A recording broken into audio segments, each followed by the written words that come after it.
transforming Africa's oil and gas pathways to a sustainable future. Le panel est animé par plutôt modéré par Monsieur Chouaib Boutamine, CEO à Rana Drill Energy, Senior Energy Advisor. Monsieur Boutamine. Thank you very much. First of all, it's a pleasure to be here. And really, we are going to moderate a very interesting panel concerning the challenges we are facing in the African continent. Allow me to, before we go to our panel, allow me to discuss about sustainability, about the oil and gas. So many people think that when we talk about energy transition, they think that we have to phase oil and gas. This is completely wrong. Energy transition, to make it, to get our targets, we have many paths to get it, to reach it. So just want to give you an example. If we go to natural gas, its role it will really play a crucial role in energy transition. Oil, at the moment we are producing like 103 million barrels of oil per day, and this is a record. Natural gas, we are producing record levels. So I think the first thing we have to depend on, to work on, to make an energy transition through fossil energies, we have to phase out gradually from coal to oil to reach natural gas. This is the first step we have to do in energy transition. We should know that 35% of electricity generated today is coming from coal. You know the emissions of CO2, more than 60% compared to natural gas. So this is the first step we have to do, is to make sustainable solution through fossils. And we have to make a gradual shift from coal to natural gas. I think this is the first solution. The second thing we have to shed light on is the rise in the potentials available in renewable energies. We know that solar energy, all the types of renewable energies are taking really good seat in energy transition. I believe if I just want to give you an example, China at the moment is the largest producer of solar energy in the world, the largest producer of solar panels in the world. So we see the market share of renewables is really increasing in many regions. And I strongly believe we have to invest a lot in renewable energies. And the third thing I have to shed light on is we have to deploy technology in the oil and gas industry. So I think, as we know all, global emissions are like 42 billion tons of CO2 emission. 90% fossil energies are behind them. But we have to say something very important. Energy transition, we cannot reach it only with renewables. We can reach it also with the efforts, with the technology we can apply in fossil energies. We have many solutions, many technologies available at the moment. So with those solutions can allow us to reduce, to make efficiency in our energy consumption, daily energy consumption. And this is hugely important. We can work in CO2 emissions capture, carbon capture, CCS, carbon and utilization, CCUS. We have a lot of solutions. Many companies, I will be very happy that some panelists will talk about EOR, Enhanced Oil Recovery. We recover CO2, we inject in our fields, and we recover more volumes of oil. And I think one of the key solutions we are going to talk in our panel. So ladies and gentlemen, I will be very glad to welcome at the moment and welcome my panelists. I will start with the ex-Algerian Minister of Energy and the CEO of Sonatrach, Mr. Abdelmajid Attar. Yeah, welcome. So please come to stage. Thank you very much. Let me welcome Mr. Oxy representative, Mr. Warren Mardouk, is President and General Manager of Algeria Occidental. Welcome to the stage.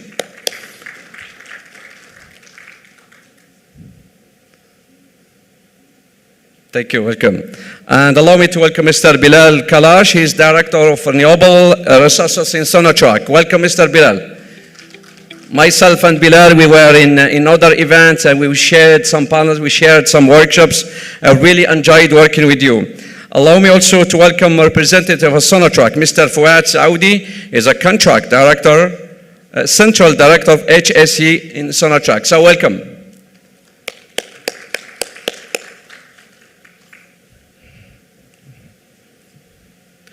And from Total Energy, we have Mr. Larbi Bouziane. He's Gas Asset Director. Welcome.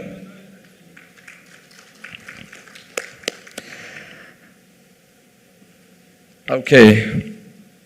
Thank you very much. I'm very glad. I'll be very glad to moderate this panel. But first of all, I have to introduce Mr. Abdelmajid Attar. I think he will make a presentation. So Algeria, as you know, is the largest producer of natural gas in Africa and the largest exporter. But we are facing a challenge of a rising local consumption of natural gas. That's why we need renewable energies to, let's say, to elevate that burden. Mr. Attal will answer to my question through a presentation. Thank you very much. Merci. Chouaib, je vais essayer d'aller vite parce qu'on m'a demandé de réduire, de prendre très peu de temps. La question qu'il m'a posée est en principe très facile. Je pourrais répondre d'ailleurs en quelques secondes. Je dirais oui, il faut absolument économiser le gaz pour la simple raison que les hydrocarbures de façon générale, c'est la rente qui permet actuellement au pays de continuer à se développer. Mais auparavant, je voudrais juste expliquer pourquoi il faut effectivement assurer la transition énergétique. Comme vous pouvez le voir ici, très rapidement, juste pour que vous puissiez comprendre l'importance de l'énergie, vous voyez ici dans cette slide, un petit peu en haut, la consommation d'eau en Algérie, dans le monde de façon générale pour assurer la sécurité alimentaire. Et on consomme énormément d'eau, donc pour produire 1 kilo de viande ou 1 kilo de pain ou d'agrumes, etc. Mais ce n'est pas ça qui est important aujourd'hui. Je ne vais pas vous discuter de l'eau. C'est plutôt de l'industrie. Les autres activités. Comme vous le voyez ici, les principales activités industrielles consomment énormément d'eau, mais elles consomment aussi énormément d'énergie. Comme vous le voyez là en rouge à votre droite, toutes les activités industrielles consomment pratiquement, il faut 20 à 60% pour produire du ciment, de l'acier, un véhicule ou 1 kilo de tissu, etc. Bien. Ceci, c'est juste pour planter un petit peu le décor pour faire face aux 3 défis qui sont pratiquement mondiaux, c'est-à-dire la sécurité alimentaire, la sécurité énergétique et la sécurité alimentaire pour les raisons qui sont affichées ici en ce qui concerne l'Algérie, c'est-à-dire la démographie, l'urbanisation, l'accroissement rapide de la consommation d'énergie, etc., etc. Donc, c'est très simple, il faut absolument une transition énergétique. La transition énergétique, elle n'est pas nécessaire simplement pour, pour économiser du gaz ou pour... il y a aussi les autres raisons, c'est pour lutter contre le réchauffement climatique, le stress hydrique, ainsi que tous les autres impacts. Bien, je vais aller tout le temps rapidement et je vais rentrer un petit peu dans le vif en Algérie. Pourquoi ? Qu'est-ce qui se passe en matière de consommation? Et ça, il faut bien regarder dans cette slide qui montre un petit peu, par exemple, je commence par les carburants. Les carburants, on consomme énormément de gasoil, mais ce qui est important, c'est le fromage que vous avez à votre droite et où vous voyez un petit peu le pourcentage de consommation par secteur. Et là, on voit que 56% par exemple du gasoil consommé en Algérie, parce que c'est le carburant le plus consommé, il est consommé dans le domestique. Il y a 16% dans le BTPH, c'est-à-dire les activités de construction, et 15% par les ménages et autres pour le chauffage. Tout le monde ne se chauffe pas avec du gaz ou de l'électricité. On utilise encore beaucoup de gasoil. Donc ça veut dire 88% des consommations en carburant qui sont susceptibles normalement d'être remplacées par une nouvelle forme d'énergie, ce qui pourrait effectivement permettre d'économiser du gaz. Et je passe au gaz. Idem pour le gaz. Comme vous le voyez dans ces 2 fromages, le gaz naturel, il est consommé essentiellement, pratiquement pour la production d'électricité et dans le secteur résidentiel et un petit peu dans le secteur industriel. Mais ce qui est important, c'est que l'électricité qu'on fabrique à 99% avec du gaz aussi. C'est le fromage que vous avez à votre droite. Eh bien, 52% de l'électricité, elle est consommée dans le secteur résidentiel et non pas dans le secteur industriel, comme ça l'est dans d'autres pays, pour produire de la valeur ajoutée. C'est ça le problème. Le problème. Tout le problème est là. Tout le problème est là, pourquoi? Ah oui, j'ai oublié de vous passer là. Voilà. C'est l'électricité et le gaz. Alors, tout le problème est basé sur le modèle de consommation énergétique en Algérie. Ça, c'est le modèle de Sonelgaz. Hein. D'ailleurs, ce sont des données de Sonelgaz. Et comme vous pouvez le voir, sur la droite, là où il y a un cercle rouge, c'est le secteur résidentiel et tertiaire. Eh bien, toute la consommation, la majorité de la consommation énergétique, elle est consommée dans ce secteur-là. C'est là qu'il y a un problème. C'est là qu'il faut agir. Et là, on ne peut agir qu'à travers une transition énergétique. Pourquoi on en est là? On en est là pour la simple raison que, voilà, vous avez l'évolution de la consommation gazière depuis 20 ans. Je suis en train d'aller vite pour respecter le temps qui m'a été imparti. Dans ce diagramme-là, vous avez l'évolution de la consommation gazière depuis 20 ans. Plus 6,2% pratiquement par an, depuis à peu près 20 ans. Voilà comment on est en train de consommer le gaz. La suivante, c'est les capacités, parce que Sonelgaz, qui produit de l'électricité, elle est obligée aussi donc d'augmenter ses capacités de génération électrique pour répondre aux besoins. Là aussi, les capacités, ils ont été obligés d'investir et d'augmenter leur capacité pratiquement de 7,1% par an. Donc, et là, donc, il y a deux défis. Il y a d'abord le défi de l'électricité. C'est le défi numéro 1. C'est là qu'on consomme une bonne partie, la moitié du volume de gaz. Maintenant, je vais rester seulement dans le gaz pour répondre à la question de M. Chouaib. Donc, l'électricité étant produite essentiellement à partir du gaz.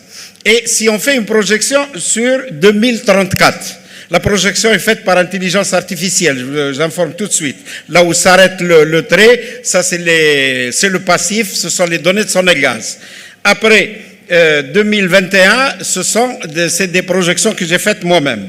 Et là, on constate qu'on va atteindre minimum, il nous faudra une capacité de génération électrique de 138 TWh. Ça, c'est dans le cas d'un scénario faible croissance. Tandis que si on adopte un scénario de forte croissance, c'est-à-dire développement économique. L'Algérie, elle a une stratégie. Elle a une stratégie de développement des activités industrielles, de développement de l'agriculture, développement des services, etc., etc. Eh bien, non, ça augmentera à peu près de 122 TWh. Et non pas, on va pas, c'est-à-dire ce sera 180 plus 122, c'est-à-dire on aura à peu près, il nous faudra une capacité de 200 TWh. Alors, dans la diapositive suivante, là, c'est le scénario gaz. Eh bien, pour le scénario gaz, c'est exactement pareil aussi. C'est-à-dire, avec un scénario de faible croissance, d'ici 2046, il nous faudra pratiquement 72 milliards de mètres cubes.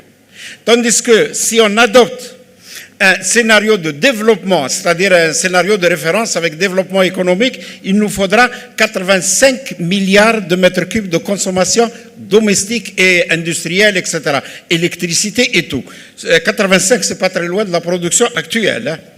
Donc voilà. Donc si on continue... Just 1 minute. 1 minute, ok, je suis arrivé presque à la fin, merci. Donc, si on continue avec ce scénario, voilà ce qui risque de se passer. C'est-à-dire, ça c'est un scénario, c'est-à-dire où il n'y a pas de transition. On continue à produire du gaz, à le consommer.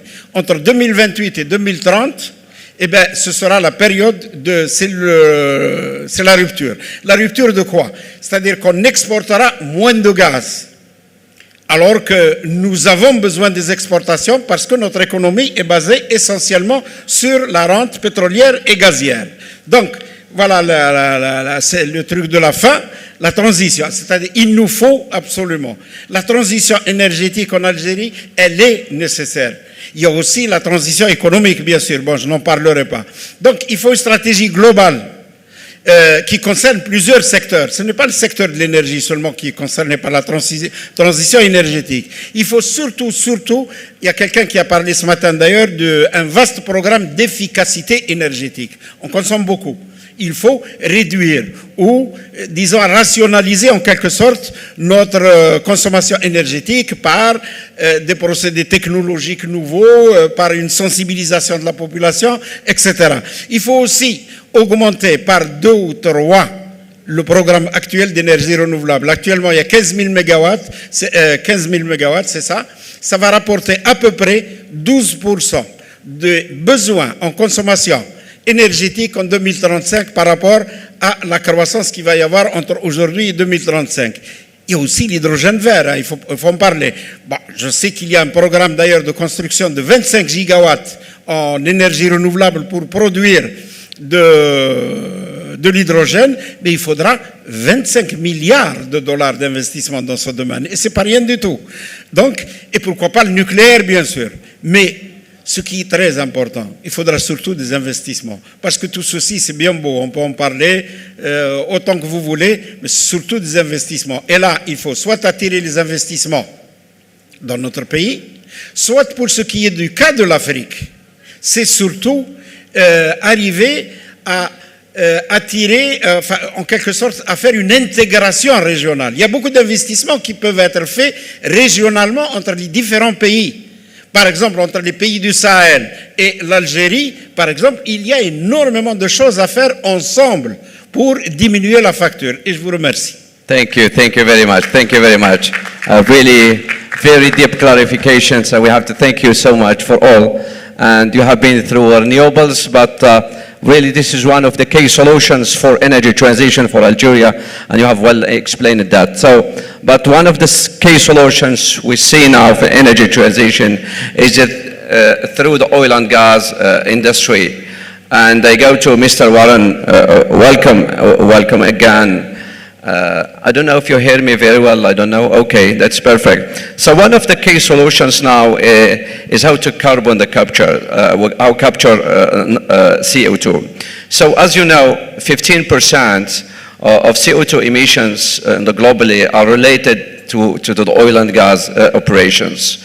And one of the key solutions we see is how to capture that CO2. And Occidental, by the way, is one of the leading companies in the world which is capturing CO2, making transportation and using it for enhanced oil recovery. So my question is, how was the role of technology which really allowed you to reach your targets?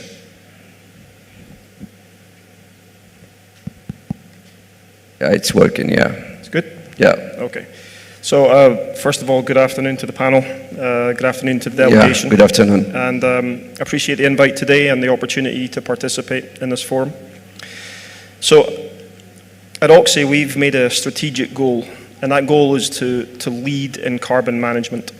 And that means investing billions of dollars in projects that meet our sustainability goals, but also use our operational strengths.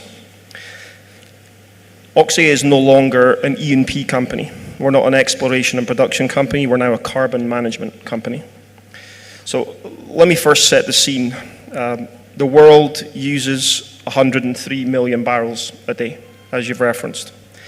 Oil and gas is absolutely key to a balanced transition, and I think we're all aligned in the room that we need to reduce the emissions.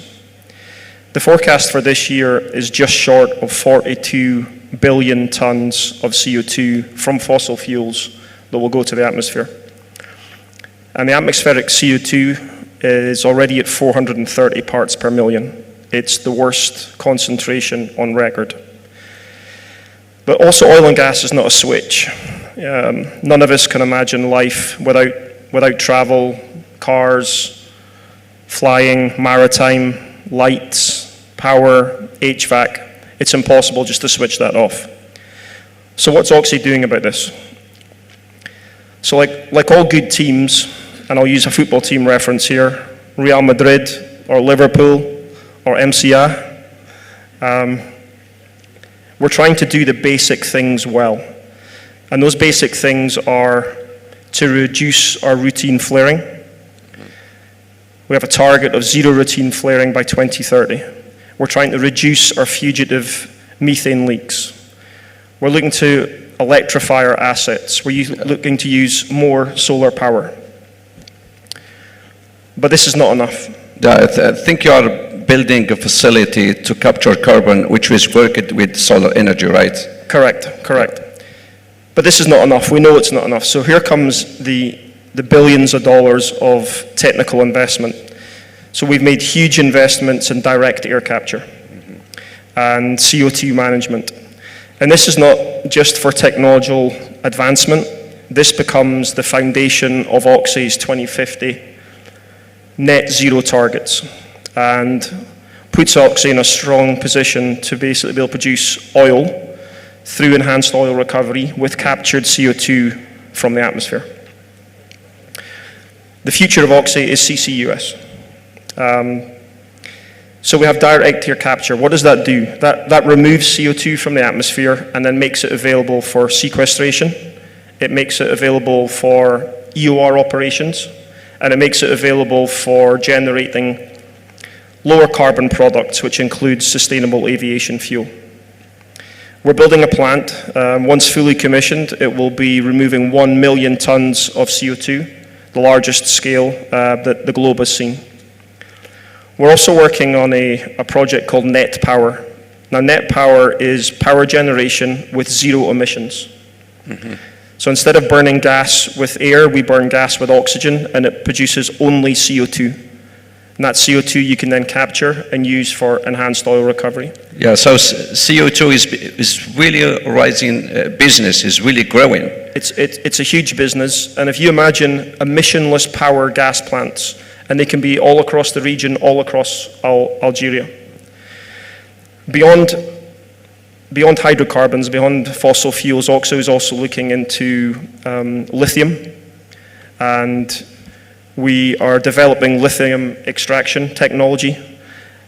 These efforts really expand our role in the energy transition towards battery development. And then I think I'll close with, our technological investments today. They're the kind of bridge between today's energy needs and tomorrow's climate goals. The future needs hydrocarbons, it just needs cleaner hydrocarbons. Thank you very much. Thank you very much for clarifying all of this. And as I said in the presentation, we still need oil and gas, but we know just to apply technology to reduce CO2 emissions. So thank you very much, Mr. Warren. Allow me to shift now to Mr. Bilal Kalash. He is Director of Renewable Energies in Sonatrach. So the world is really still aligned on 80% on the global energy needs. But we are facing some hurdles, really. We are facing many hurdles at the moment to limit our emissions. So how do you evaluate the oil and gas companies' efforts to keep delivering these sources, taking into account some carbon emissions? Well, thank you for the question. Thank you. I mean, everybody is aware about the need to tackle climate change, and especially oil and gas companies. So as oil and gas companies, we are committed to preserve environment with, let's say, noticeable investment. What I would say is that oil and gas companies all work on that with maybe different strategies. From the point of view of Sonatrach, we leverage on our assets. Algeria is blessed with renewables. This is well known. We have huge spaces. Great potential. Yeah, outstanding potential. So we focused first to lower our environmental footprint on solar energy, and as Oxy said, with the project to solarize our oil and gas facilities. We have started with a program to solarize our oil and gas facilities. We think about wind energy, of course, and we had a pioneering project in CCS. So we have, this is a you have program, right? Experience. No, we had. We had. Ain Salah, I think. In Ain Salah with BP and Statoil at that time. So we accumulate a very interesting experience, and we know that how difficult it is to develop a CCS project. We don't close the door for CCS, but we rather focus on renewables, and we see it rather opportunity than a threat. As now renewables are competitive with fossil fuels. Yeah, especially the prices are dropping at the moment of renewables. So that's why it's an opportunity for us. Exactly. So now renewables are economical. So this is what we do. We have launched, maybe my colleague will come back on this project, planting trees, more than 10 million trees as a carbon sink. In Algeria. So this is the way we do, keeping in mind our specificity. And of course we think about green hydrogen as a way to diversify our energy mix. Yeah, I have to thank you so much for your clarifications. Really we have to shift gradually now from energy, from oil and gas people to renewables, and now we have to go to the policy and how we are committed to our global commitments. So my question is to Mr.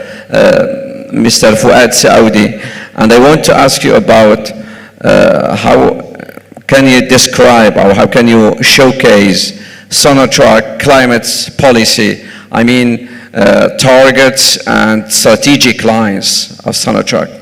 Thank you. Thank you for this question. I will discuss about this topic with the French. Yeah, because it's better for me. No problem. English is bad. Donc, tout d'abord, il faut savoir que la stratégie de climat pour Sonatrach, elle a été en quelque sorte née suite à une prise de conscience, puis Sonatrach, toutes nos installations, nos équipements sont des équipements énergivores.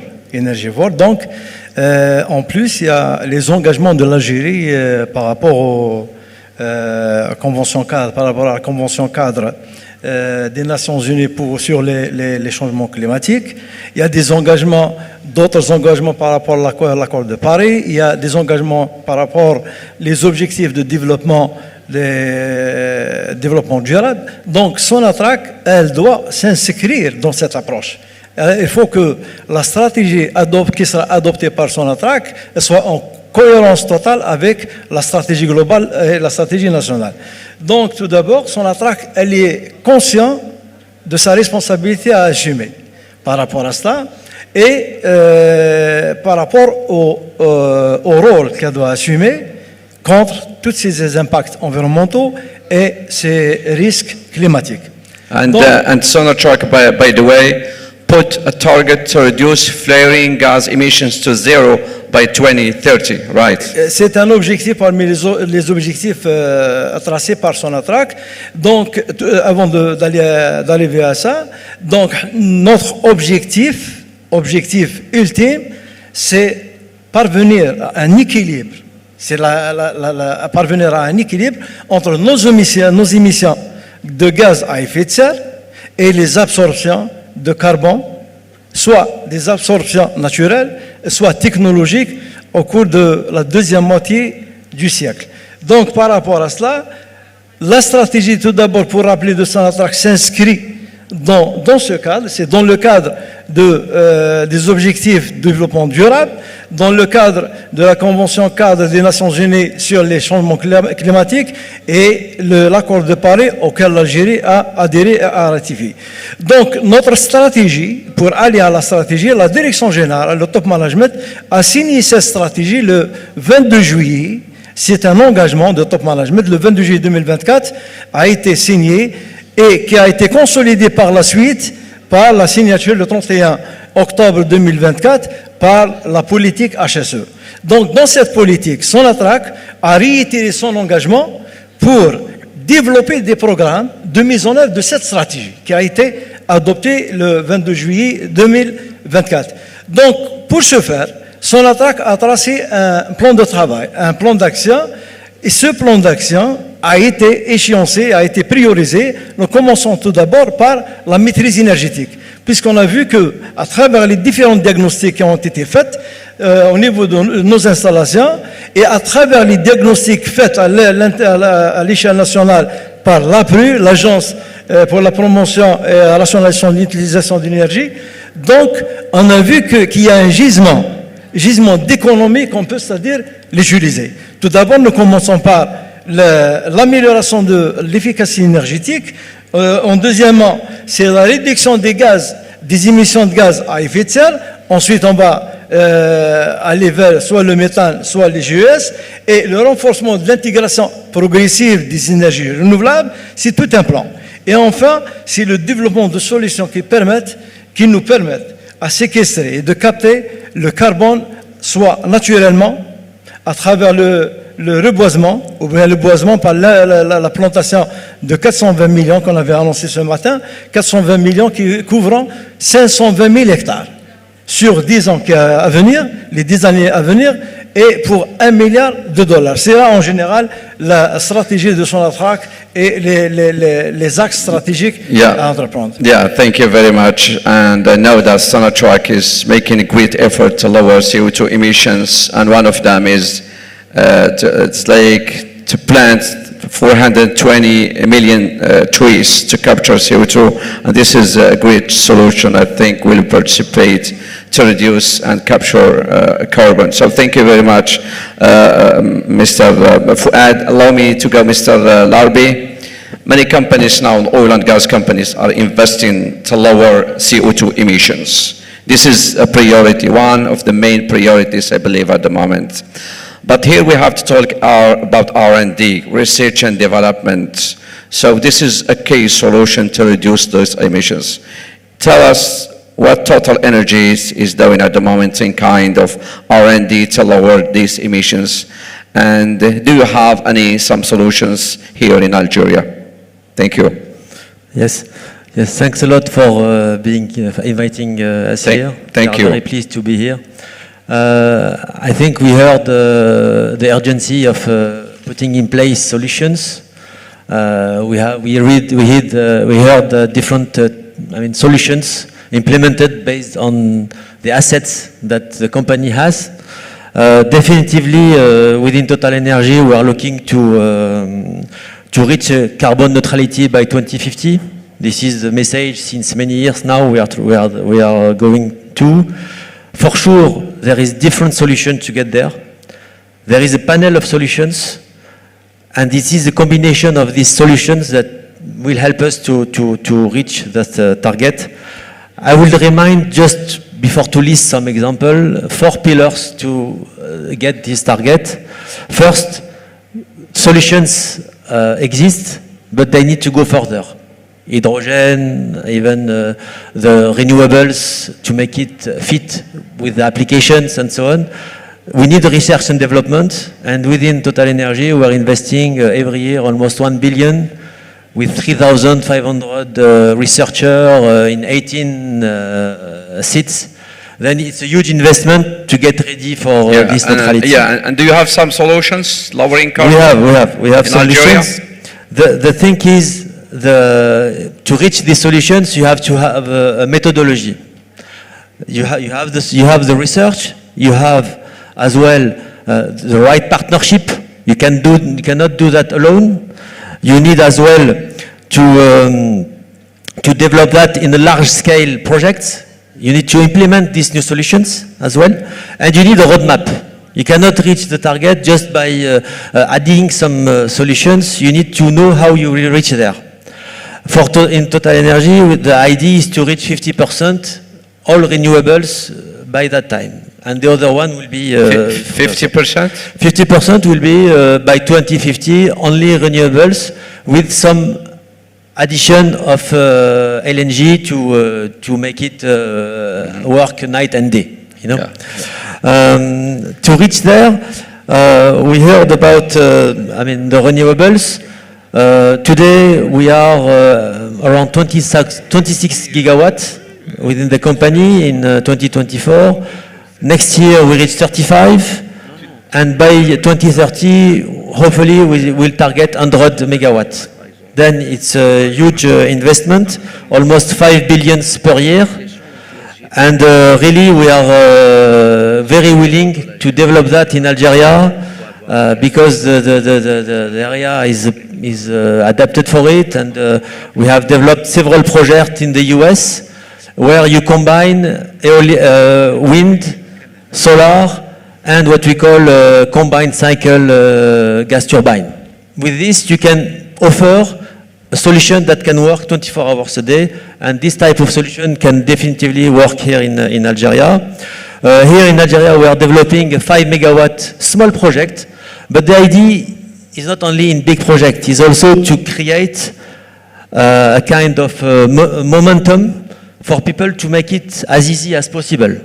You mean 5 megawatts of solar energy? Solar energy, yes. In the plant close to your facilities? Yes, to minimize the consumption of fuel gas. It's a small application, but it creates the knowledge, local knowledge, experience within the team to develop this type of solution. And it is integrated in the network. It's not only a solar plant providing power. It's integrated with some other solutions to make people aware about the constraint of having this type of technology. Monsieur Botommin, Yes?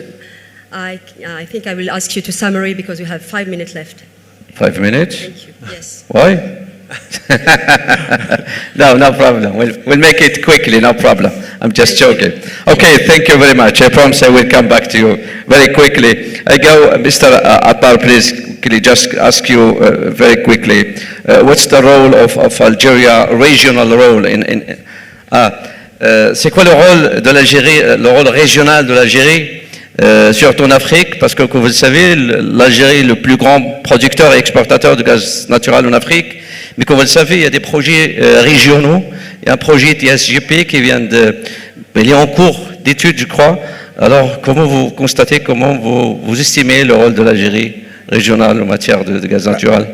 Actuellement, d'abord la position géographique de l'Algérie, elle est vraiment capitale en tant que pays pétrolier, en tant que pays avant-garde de l'Afrique, dans le bassin méditerranéen, vis-à-vis de l'Europe, c'est-à-dire le marché qui pratiquement a le plus besoin de gaz naturel actuellement et encore pour des décennies. Donc sa position géographique, elle est déjà capitale. Il n'y a pas un seul pays qui a une position aussi favorable que celle de l'Algérie, y compris vis-à-vis de la Libye ou l'Égypte, par exemple. Je ne parle pas de la Libye, je parle de l'Égypte qui consomme beaucoup.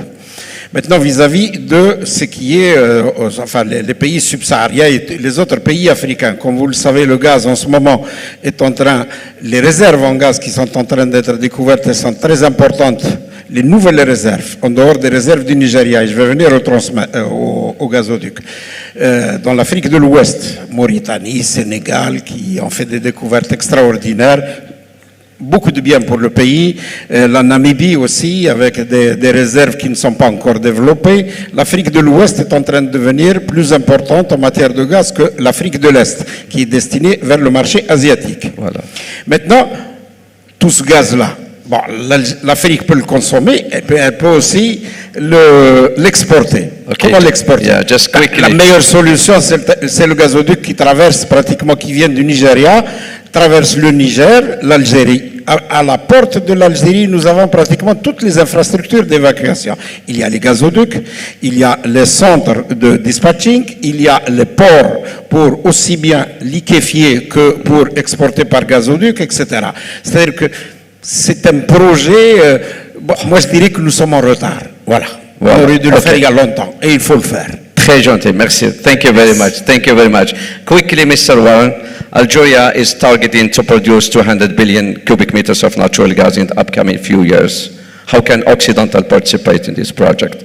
Quickly, please, just 30 seconds. You see the lady is there, you see? minutes. 2 minutes? We have No? 2 minutes left. Okay. Okay. 2 minutes for Warren. Okay, go ahead.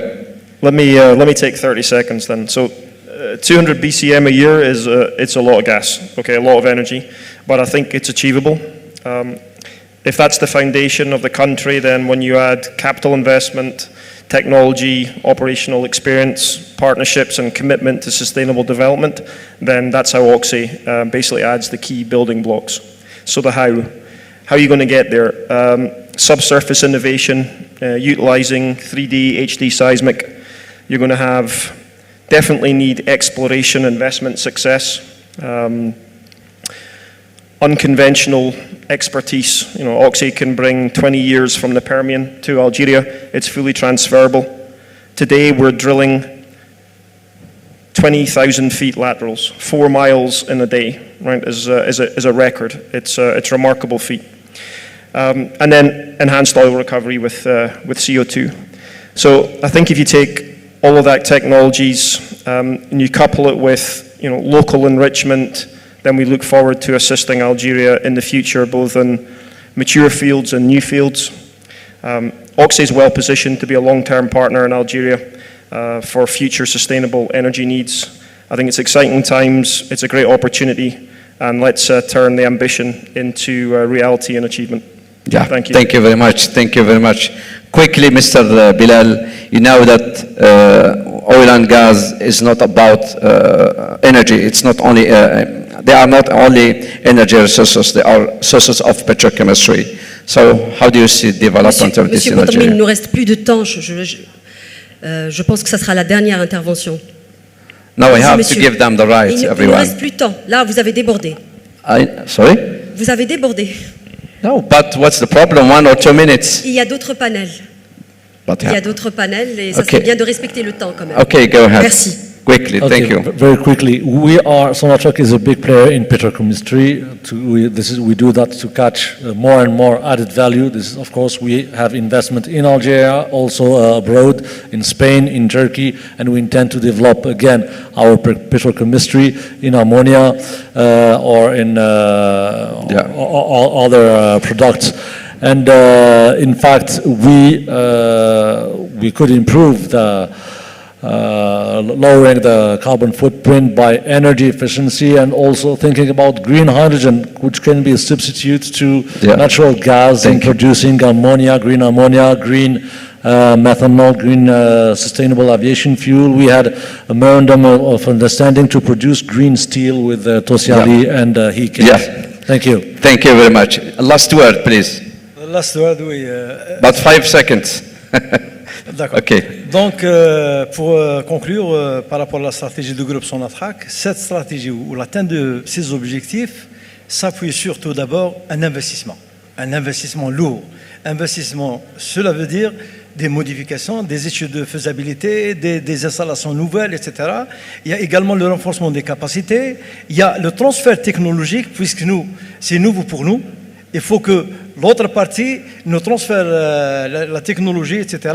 L'intégration progressive de nouvelles énergies renouvelables dans le mix énergétique qui est obligatoire, c'est un passage obligatoire, et le développement également de nouvelles filières telles que l'hydrogène vert, telles que les carburants à faible teneur en carbone et le captage naturel de carbone. Thank you very much. Your last word. Now, just to conclude, sorry, with 20 seconds. I think we heard a lot of initiatives. It goes through a teamwork to achieve something that is essential for Algeria and for the planet. Thank you very much. I have to thank you so much. So just summarize quickly, we have been very, very happy to moderate this panel. We discussed about solutions, how to reduce carbon footprint in the oil and gas, how can we develop renewable energies, and how can we rely on both of them to make sustainable solution for the future of the oil and gas and in general the energy sector. Thank you very much. Thank you. Merci. Just we have to take one photo together. We take Merci photo. Monsieur Botomine. Merci beaucoup.